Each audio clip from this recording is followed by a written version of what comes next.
Because the morning after the strategy meeting, whispers spread through the executive floor like poison. The poor girl Logan brought in is not just unqualified. She's dangerous.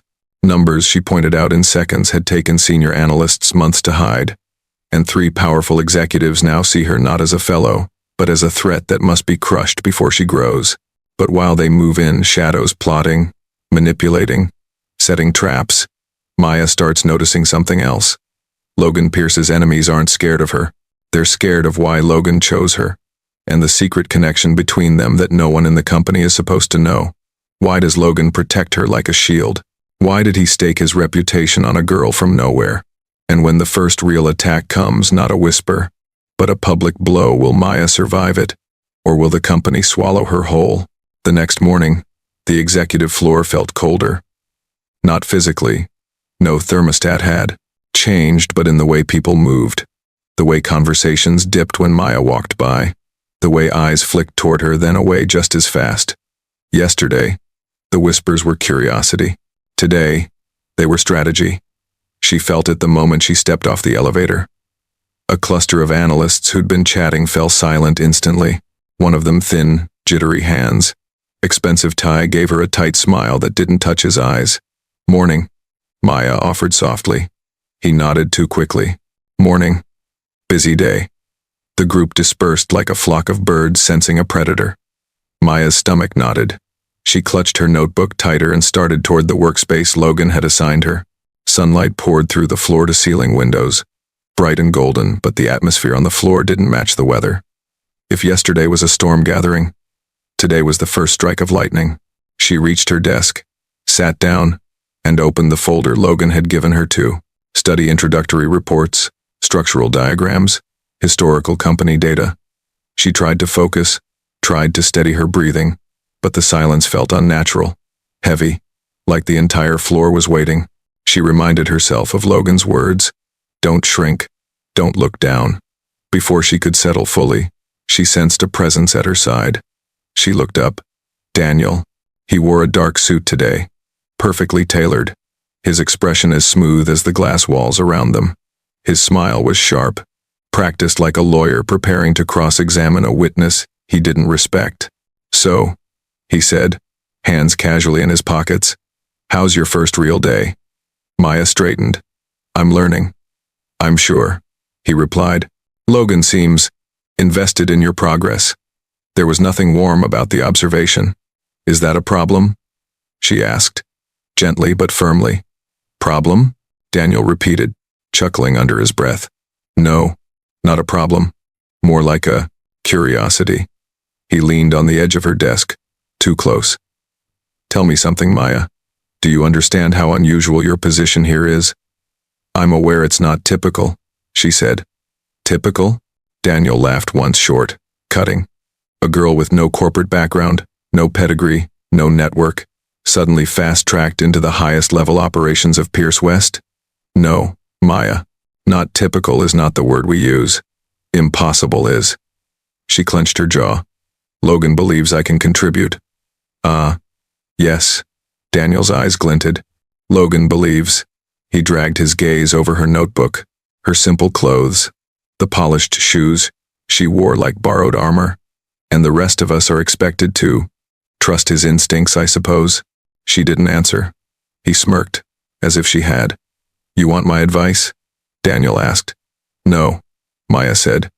He ignored her. "Keep your head down. Don't ask too many questions. Don't draw too much attention. And most importantly," he leaned in slightly, lowering his voice, "don't make the mistake of thinking his protection is permanent." A chill climbed her spine. "What does that mean?" she asked. Daniel's eyes sharpened. "It means Logan Pierce has a tendency to sponsor people until they become inconvenient. And once they are, well," his smile widened, "no one survives a fall from this floor." He pushed off the desk and straightened his suit. "Welcome to corporate warfare, Maya. Try not to get caught in the crossfire." He walked away without waiting for her response. The floor felt colder. She sat frozen for a moment, pulse pounding, Daniel's words echoing like stones thrown into a well.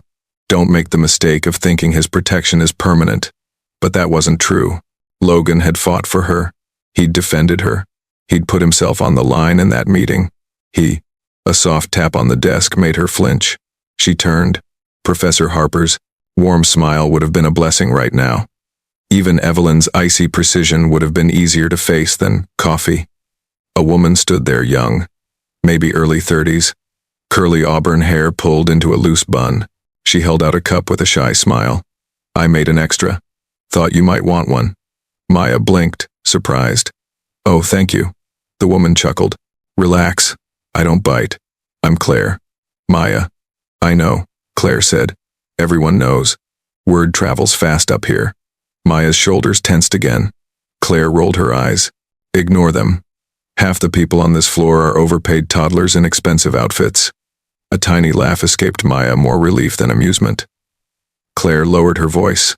"Look, whatever Daniel said to you, don't let it get in your head. He does that to everyone new. Test them, especially if Logan brings them in." "Why?" Maya asked. Claire hesitated. "Because Logan doesn't bring people in. Ever." Maya stilled. "What do you mean?" Claire looked around, then leaned closer. "In 10 years, I've never seen him personally sponsor anyone. He doesn't mentor. He doesn't train. He doesn't take interns, fellows, visitors, nothing. So when he walked in here yesterday with you following him," Claire shook her head. Everyone felt the shockwave. Maya's chest tightened. "But that doesn't explain why they'd want me gone." Claire studied her, expression softening. "Maya, you don't understand what Logan is to this company. He's not just a CEO. He's the kind of leader who makes enemies just by existing." "Enemies?" Maya repeated. "People want what he has," Claire said quietly. "His influence, his instincts, his power. Every decision he makes shifts the balance. So if people start thinking you're connected to him in some special way—" "I'm not," Maya cut in quickly. Claire paused. "Then you're already safer than people think." Maya frowned. "And if they think I am?" Claire exhaled slowly. "Then you're walking around with a target on your back." The words hit hard. "Claire," someone called from across the floor. "We need those quarterly numbers." Claire straightened. "Coming." She offered Maya a small, reassuring smile. "If you need anything, or if someone makes you uncomfortable, I'm around." "Thank you," Maya said softly. Claire nodded and hurried off. Maya sat still, holding the warm coffee between her hands, grounding herself with the heat. The floor felt louder now, keyboards clicking, printers running. Murmured conversations, but underneath all of it was tension. The kind that didn't fade. The kind that built. The kind that meant danger was moving. She focused on breathing, on remembering why she was here, on blocking out Daniel's poison and Claire's warning. But then she noticed something. Across the floor, through the glass-walled office, Logan was watching her, not in a controlling way, not in an intrusive way, but in a way that said he'd seen Daniel approach. He'd seen the looks. He'd seen the shift in the floor. And his jaw was tight. Too tight. She didn't know the politics yet. She didn't know the structure. But she knew one thing: Logan Pierce didn't get tense easily. If he was tense now, something was coming. Something big. Something aimed directly at her. And for the first time since she entered Pierce West, Maya felt not just fear, but the first flicker of anger. Someone wanted her out. She wasn't going anywhere. By noon, the tension on the executive floor had a pulse. Sharp, quick, almost electrical. Maya felt it even before she stepped into Logan's office, the slight tremor in the air, the way people avoided eye contact, the way conversations died the moment she passed by. It wasn't curiosity anymore. It was strategy. Her palms were damp around her notebook as she knocked lightly on Logan's open door. He stood by his window, back to her, shoulders tight beneath his suit jacket. One hand rested on the edge of the glass like he needed the world beneath him to stay still. When he finally spoke, his voice was calm. Too calm. "Close the door." She did. The click echoed through the room. Only then did he turn. And what she saw on his face: controlled tension, sharp focus. A flicker of something dangerous made her heart trip. "What happened?" she asked. "Maya," he said slowly. "Someone filed a complaint against you." Her breath caught. "Against me? For what? He didn't look away. For falsifying data in today's meeting. The words hit her like a physical blow. What? She shook her head, stunned. I didn't falsify anything. I didn't even touch anything, just pointed out a trend. I know, he said, which means someone is trying to frame you. Her knees felt weak. She steadied herself on the back of a chair. Who? She whispered. Logan didn't answer immediately. Instead, he crossed the room with controlled steps and placed a slim folder on his desk. Look at it, he said. She hesitated before opening it. Inside was a printed email. To HRCC, Ethics and Compliance. Subject, Urgent Concern. Data Manipulation. The message was short, deadly, cold.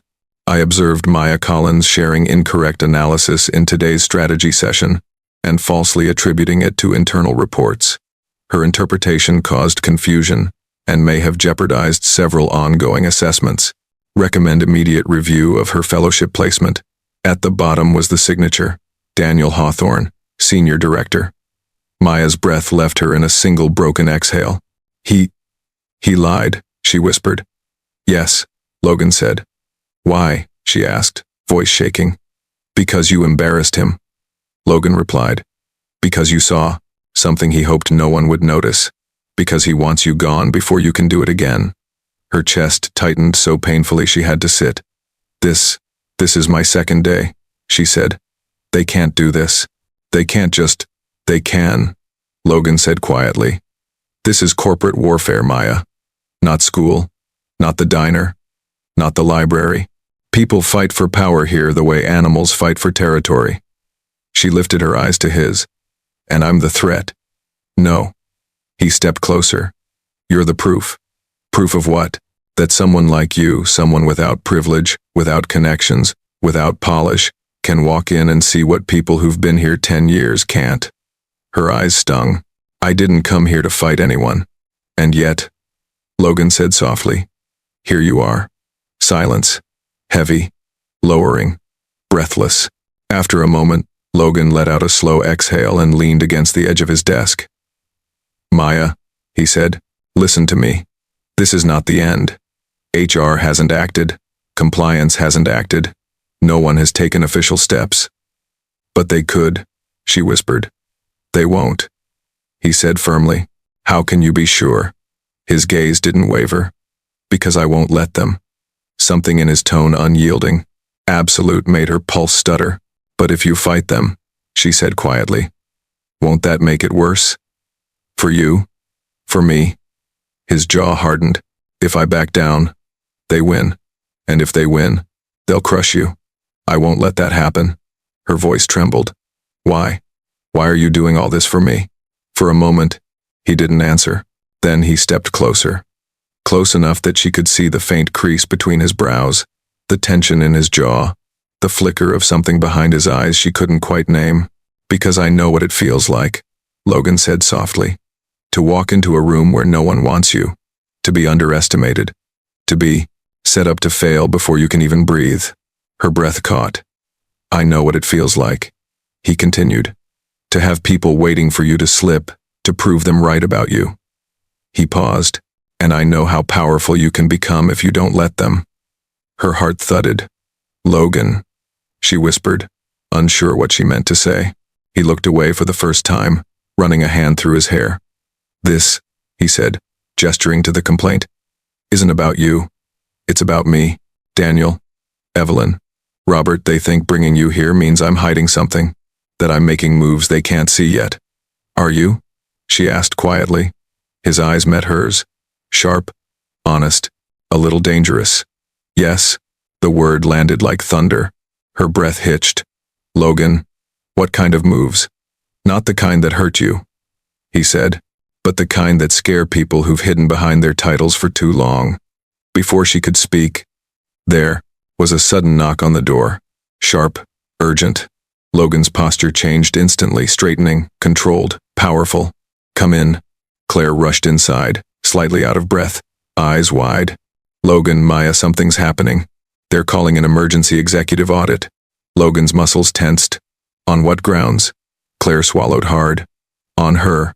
Maya's entire body went cold. What? She whispered. Claire nodded, voice shaking. They're saying the company needs to review your access, your role, your connection to Logan. They're framing it as a procedural necessity. But everyone knows what it really is. Logan's jaw clenched like steel. That's enough, he said. They want a war? Fine. They'll get one. Claire looked between them nervously. What do we do? Logan's answer was immediate. Maya, he said, turning to her. You stay with me. Every step, every room, every meeting. You don't go anywhere. Alone today. She nodded, heart pounding. And you do not under any circumstances. Apologize, he added. They want weakness. Don't give it to them. Maya swallowed, then drew in a breath that felt like stepping into cold water. Okay, she whispered. Tell me where to stand. Logan looked at her not as a burden, not as a liability, but as someone he'd chosen to fight beside. And for the first time, she saw something new in his expression, not just protectiveness, trust. By my side, he said, where they can see you. Claire exhaled in relief. Then we need to go. They're already gathering downstairs. Logan grabbed his tablet, straightened his jacket, and opened the door. Maya, he said, holding her gaze with steady certainty. This is your first real test. She rose from her chair. I'm ready. She wasn't, not really, but she would be. She followed him out into the hall, where whispers snapped like electric current. The storm had arrived and she was walking straight into it. They reached the lower executive floor, and the tension in the air was unmistakable. Thick, sharp, almost metallic. It buzzed against Maya's skin like static. The moment she stepped off the elevator beside Logan, every head turned. Executives, analysts, HR reps, compliance officers, even a few assistants who looked like they wished they were anywhere else. The long glass conference room at the center of the floor had its blinds half drawn, like the board wanted privacy but also wanted everyone to see what was about to happen. A spectacle, a warning, a message, Claire whispered. They've never done an emergency audit in the middle of the day like this. Logan's jaw flexed. Because this isn't an audit, it's an ambush. Maya swallowed hard. He glanced at her. Remember what I said, don't shrink. She nodded, though her pulse hammered hard enough to shake her. Logan entered the room first. Maya followed one step behind, just like he instructed. The entire room stilled. She could feel their eyes on her like dozens of hands pressing against her back. Evelyn sat at the head of the table. Logan's seat, legs crossed, posture perfect, expression carved from ice. Daniel stood near the wall, arms folded, gaze sharp. Robert sat stiffly, papers stacked before him, tapping a pen with calculated impatience. Logan closed the door behind him with a controlled click. Good afternoon, he said, voice calm but edged. Let's get this over with. Evelyn's smile was thin, polite, poisonous. Logan, thank you for joining us so quickly. She looked at Maya. Miss Collins. Maya held her chin steady. Good afternoon. A faint smirk tugged at Evelyn's lips. She didn't respond. The HR director, gray suit, glasses, overly stiff demeanor cleared his throat. Mr. Pierce, the committee has concerns regarding your recent appointment. Logan took his rightful seat at the table, reclaiming the head position. You mean Maya? Yes, the HR director replied. There are questions about her credentials, her role, her influence on internal data analysis. Daniel stepped forward, voice dripping with sincerity. Maya knew was fake. We simply want to ensure the integrity of our reporting structures. When someone new enters a high-level environment without the proper vetting, mistakes happen. Logan's gaze sliced into him. You mean your mistakes were revealed? Daniel's jaw twitched. Robert leaned back, folding his arms. Regardless of who made what error, we need to address Miss Collins's unauthorized access to sensitive files. Logan lifted an eyebrow. Unauthorized? I personally granted her access under the fellowship. Robert shrugged. That's precisely the issue. You bypassed the standard review process. Logan's voice lowered. I don't need permission to mentor talent. Evelyn interlaced her fingers delicately. Under normal circumstances, no. But this situation is Unique. Logan stared at her. How? Evelyn's eyes slid to Maya, slow and assessing. Because she is unique. Maya felt the room tighten around her, but she refused to look away. Let's begin the evaluation, the HR director said, opening a folder. Miss Collins, please step forward. Logan's hand lifted slightly, not blocking her, but acknowledging her, a silent reminder. You're not alone. She stepped to the center of the room. The HR director adjusted his glasses. Miss Collins, it has been alleged that during this morning's strategic session, you presented falsified or misinterpreted data, which could have compromised departmental decision-making. Maya inhaled deeply. I presented nothing falsified. I pointed out a discrepancy in the numbers. That's all. Daniel cut in. Your observation was incorrect. No, Maya said firmer. It was accurate. Robert scoffed. And how would someone like you know? Robert, Logan warned, but Maya raised her hand slightly. I'll answer. The room watched her. Some amused, some curious, some annoyed she dared speak. She locked her gaze on Robert. Because I've spent 4 years working 3 jobs, analyzing numbers in real time while customers yelled at me and professors expected perfection. Because I double-check everything, not once, not twice, but 3 times. I don't make assumptions, I don't cut corners, and I don't overlook patterns. She gestured slightly in Daniel's direction. If the data was compromised, that didn't come from me. Daniel's lips tightened. The HR director blinked.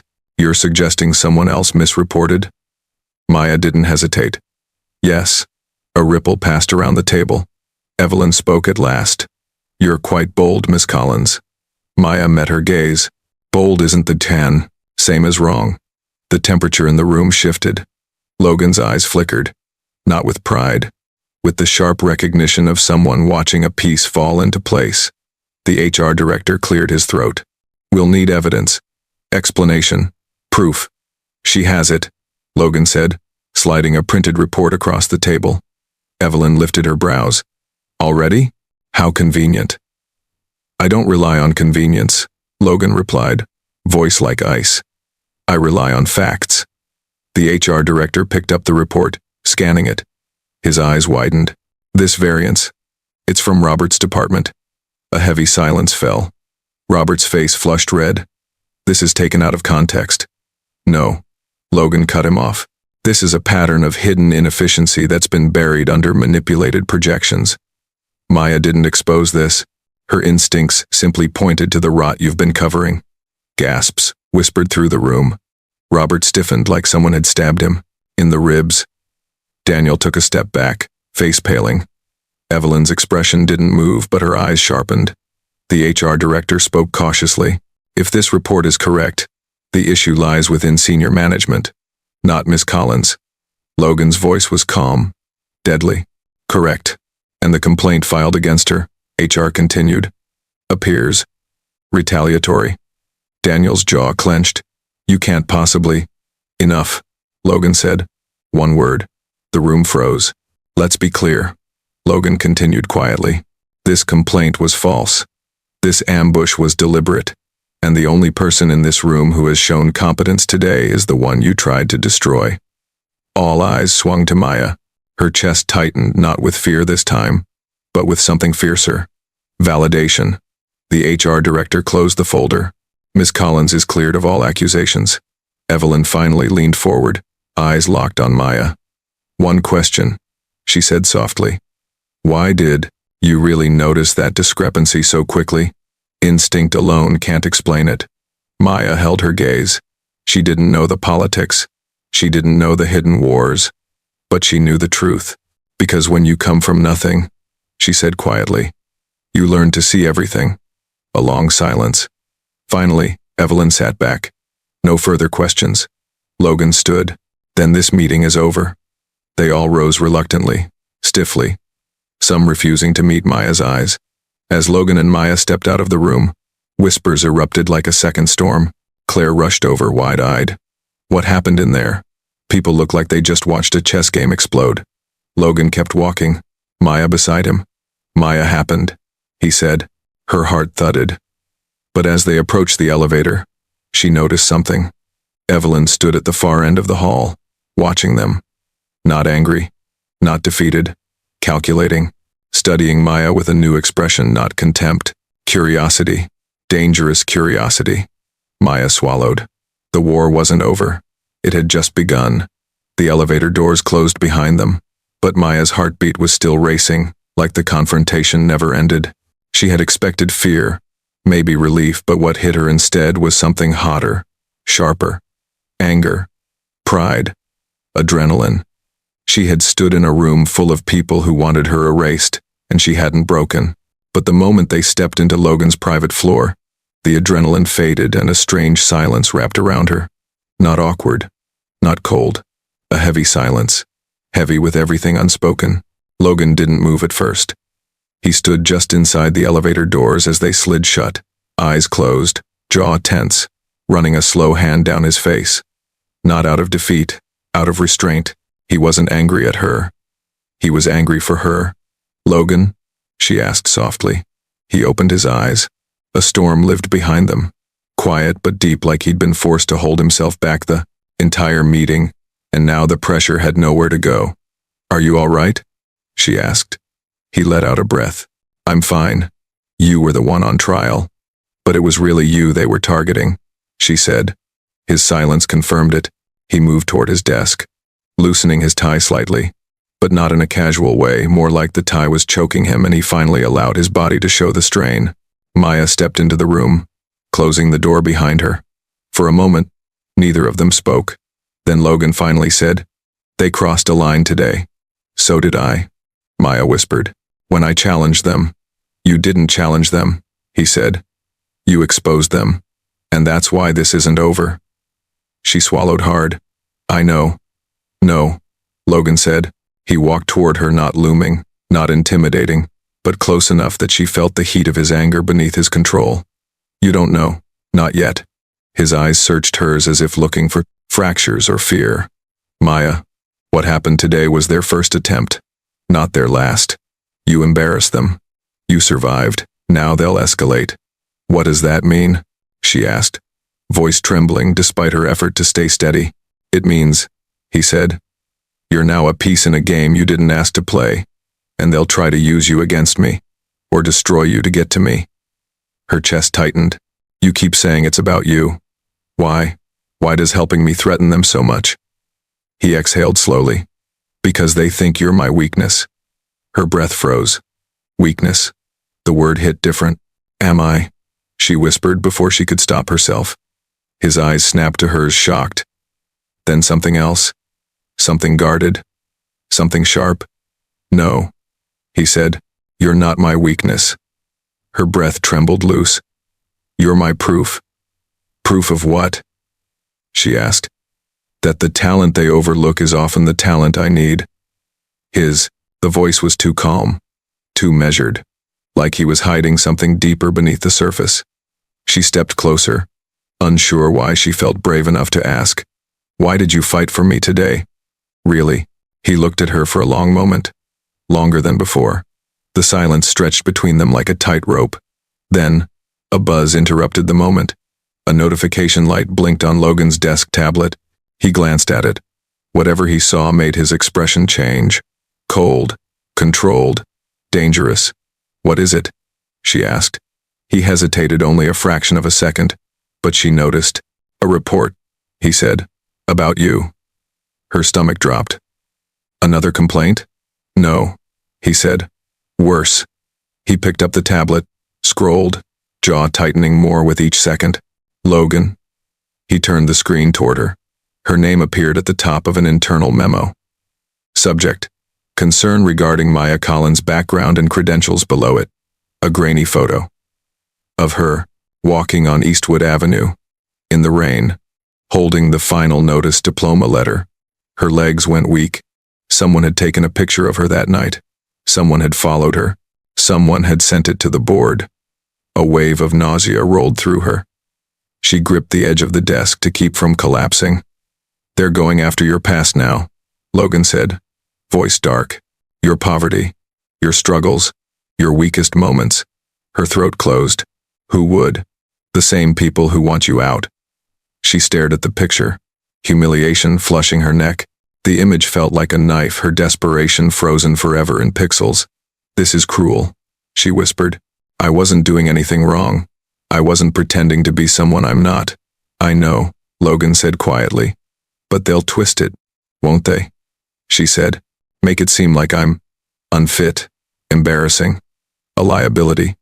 "They'll try," he replied. "What do I do?" she asked, voice small. "How do I fight something like this?" Logan took the tablet from her hands, set it aside carefully, then looked at her the way a general looks at a soldier right before a battle. "You don't hide it," he said. "You don't deny it. You own it. You stand in the truth of who you are, and you let them choke on it." Her breath shook. "Maya," Logan continued, stepping closer, "you survived things no one in this building could imagine. You stood in the rain and fought for a future they were born into. That is not shame. That is strength." Her eyes stung. "And if they want to weaponize your past," he said, "then we'll turn it into your armor." The words hit her like warmth and fire and fear all at once. "Why are you helping me so much?" she whispered. For the first time since she met him, Logan's expression softened barely, but enough that she felt it like a shift in gravity. "Because," he said quietly, "every once in a very long time, someone walks into your life, and you recognize something you can't afford to ignore." Her pulse stumbled. "What do you recognize?" she asked. He didn't answer. Not with words. Instead, he walked to his glass wall, stared out at the skyline, and finally said, "Today, they used your past against you. Tomorrow, they'll use your future. And if you're not ready, they'll win." Maya stepped beside him. "I will be ready," she said. "Just tell me what comes next." He turned his head slowly, studying her. Then, softly, with a warning threaded through every syllable, "Next, they're going to try to break you in public." A shiver ran through her. Pierce West wasn't done. The storm wasn't done. It was just changing shape and coming straight for her.